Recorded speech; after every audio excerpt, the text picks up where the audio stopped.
And Salem Hospital telling us there have been no confirmed infections so far. Now, the hospital is providing free screenings for those patients that were notified to make sure that they indeed do not have hepatitis B, hepatitis C, or HIV. Salem Hospital taking corrective action after flawed procedures. The hospital saying it has notified nearly 450 endoscopy patients that they may have been exposed to serious infections, hepatitis B, hepatitis C, and HIV. According to the hospital, the possible exposure happened over a 2-year period when patients were given medications through an IV in a, quote, manner not consistent with the hospital's best practice. The patients alerted underwent visual imaging, for example, a colonoscopy or gastrointestinal ultrasound. Salem Hospital telling us in a written statement, "We have determined that the infection risk to patients from this event is extremely small," adding all patients potentially exposed have been notified, and that there is no evidence to date of any infections resulting from this incident.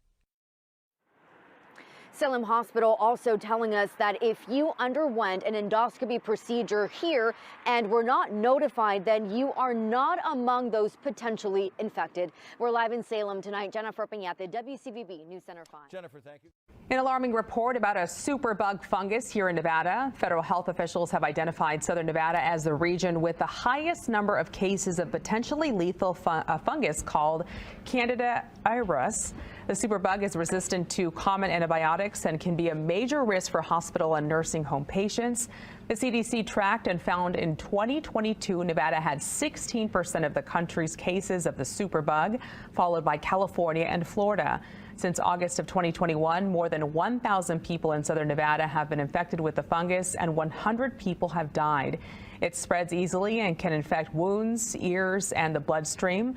Some strains are so-called superbugs that are resistant to all 3 classes of antibiotic drugs used to treat fungal infections.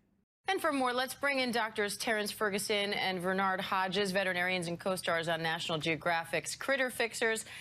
Doctors, thank you both for being on. I know a lot of pet owners are really concerned right now. So, Dr. Ferguson, let's start with you. What do we know about this illness, and how concerned do you think dog owners need to be right now?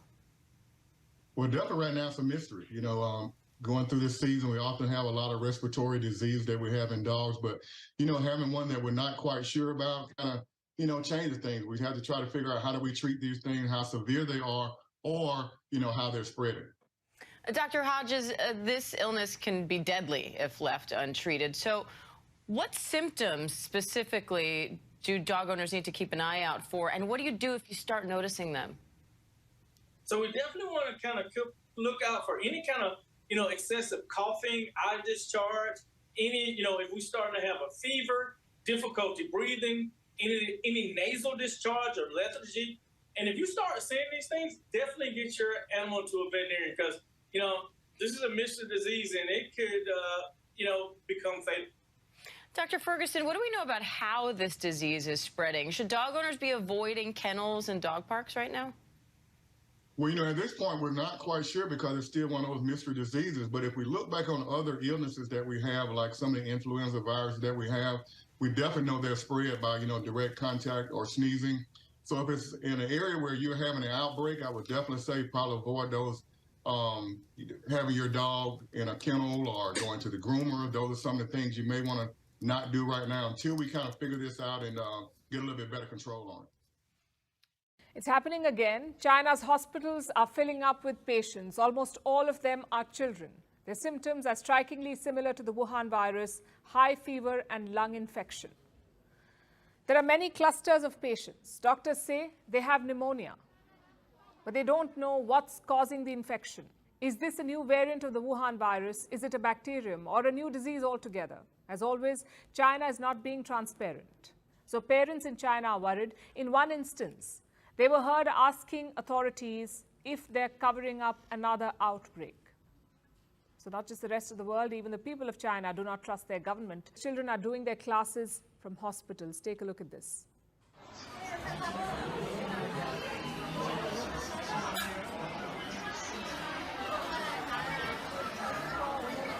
We can only hope that this is not one more pandemic in the making. For the first time, several vampire viruses have been found in soil samples from Missouri and Maryland. Researchers have known for decades that the oddly named viruses exist, but this is the first time that any signs of the viruses have been found in the United States. In order to multiply, vampire viruses feed on other viruses. These specific viruses arise when a bacteriophage clings to the neck of a soil-based virus and utilizes that virus's life to endure independently. This kind of vampire virus can cause the host virus to become dormant.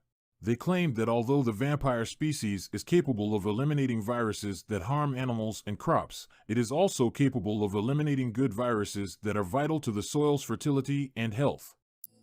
It is 8:36, time for your morning rush. Keep a close eye on your cantaloupe. The CDC says a recall is expanding due to a salmonella outbreak. There have been about 100 cases in 32 states, including Texas, and 2 deaths linked to cantaloupe were reported in Minnesota. The recall includes cantaloupes from the Rudy brand, Freshness Guaranteed, and Racetrack. And if you've shopped at Aldi, their whole and pre-cut cantaloupes are included in this recall as well.